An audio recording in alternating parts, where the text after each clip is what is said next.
తుఫాన్ను తట్టుకొని నిలిచినవే బలమైన చెట్లు. అలాగే జీవితంలో కష్టాలను ఎదుర్కొని నిలిచిన వారే తిరుగులేని వారు. ఎవరో నిన్ను బాధ పెట్టారని వాళ్ళు తిరిగి బాధపడాలని ఎప్పుడూ కోరుకోకు. తెలియక బాధ పెడితే క్షమించు, తెలిసి బాధ పెడితే తీర్పు కాలానికే అప్పగించు. నువ్వు మాత్రం ప్రశాంతంగా జీవించు. మన మంచితనాన్ని ఎదుటి వ్యక్తి చులకన చేస్తే వారికి సమాధానం వారి స్టైల్లోనే చెప్పాలి. అలా చెప్తేనే మనం మనలాగా జీవించగలం. ఈ సొసైటీలో ఉన్నది పొదుపుగా వాడుకోవడం కూడా ఆదాయం పెంచుకునే మార్గం. నచ్చిన పని చేస్తే పైకి వస్తామన్నది పాత మాట. పనికొచ్చే పని చేస్తేనే పైకి వస్తామనేది నిజమైన మాట. లైఫ్లో ఎంత పెద్ద సమస్య ఎదురైనా ఆత్మవిశ్వాసం ఉంటే చాలు, ఏదైనా ఎదిరించవచ్చు. నీ మనసు ఎప్పుడు గాయపడుతుందో నీ మెదడు అప్పుడు ఆలోచించడం మొదలు పెడుతుంది.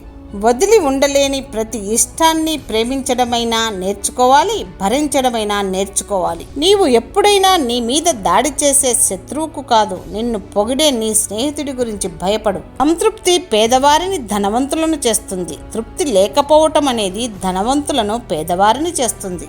సమస్య వచ్చినప్పుడు పంతానికి పోయి మాట్లాడకుండా ఉంటే చివరికి నీతో మాట్లాడడానికి కూడా ఎవ్వరూ ఉండరు.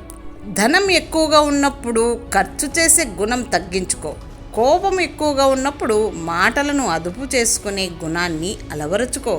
మసకబారిన కంటికి అన్నీ మసకగా కనిపించినట్లు తుప్పు పట్టిన మనసు గల వారికి అన్నీ తప్పుగానే కనిపిస్తాయి.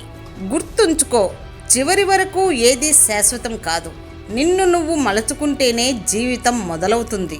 కృషి చేసిన పనికి ఫలితాన్ని ఆశించిన ధర్మమే, కానీ ఆ ధర్మం అన్ని వేళలా న్యాయం అవుతుంది అనుకోవడం మాత్రం తప్పు. నిన్ను అడగకుండా నీవు ఇచ్చే సలహా అన్నింటికంటే అతి చులకనైనది. తలరాతను ఎప్పుడూ నిందించకు, ఎందుకంటే ఒక్క కష్టం నిన్ను బాధ పెడితే 100 సంతోషాలు నీ కోసం ఎదురు చూస్తూ ఉంటాయి. ఎవ్వరి జీవితమైనా ఒంటరిగానే సాగుతుంది. అందరూ మనకు ఉన్నారనే భ్రమలో బ్రతికేస్తుంటాం. ఒక బలమైన వ్యక్తిని బలహీనంగా చేస్తుంది, ఒక బలహీనమైన వ్యక్తిని బలవంతుడిగా చేస్తుంది ఆత్మవిశ్వాసం. దారం లేనిదే గాలిపటం ఎగరదు, నమ్మకం లేనిదే బంధం నిలవదు. సమస్యలు భూమి మీద ఉన్న ప్రతి ఒక్కరికి ఉంటాయి, కానీ ఆ సమస్యలని పరిష్కరించే శక్తి దేవుడిస్తాడు. కొందరి నిజస్వరూపాలు నీకు తెలిసినా కూడా నిలదీయకు, ఎందుకంటే తిరిగి నీ మీదే నిందలు వేస్తారు. ఇప్పుడు సమాజం ఇలానే ఉంది. ఎవరైనా ఎగతాళి చేసిన వాళ్ళు మహా అయితే ఎగతాళి అవుతారు, కానీ ఒకప్పుడు ఎగతాళికి గురైన వాళ్లే ఇప్పుడు చరిత్ర సాధించి కూర్చున్నారన్న విషయం మరచిపోకు. మాటలు అనేటప్పుడు కాస్త ఆలోచించండి. ప్రాణాలే కాదు, మాటలు కూడా జీవించే ఉంటాయి, జాగ్రత్త. ఎవరైతే మీరు కష్టాల్లో ఉన్నప్పుడు తోడుగా ఉంటారో వారు మీరు సుఖంగా ఉన్నప్పుడు మీ సంతోషాల్లో భాగస్వాములు కావడానికి అర్హులు. గెలవాలన్న కసి నీ కళ్ళల్లో లేనప్పుడు, సరిపడేంత కృషి నువ్వు చేయలేనప్పుడు కలలు నిజమవుతాయని కలగనకు. అవి ఎప్పటికీ కలలుగానే మిగిలిపోతాయి. దైవానికి కాదు, కర్మకు భయపడు.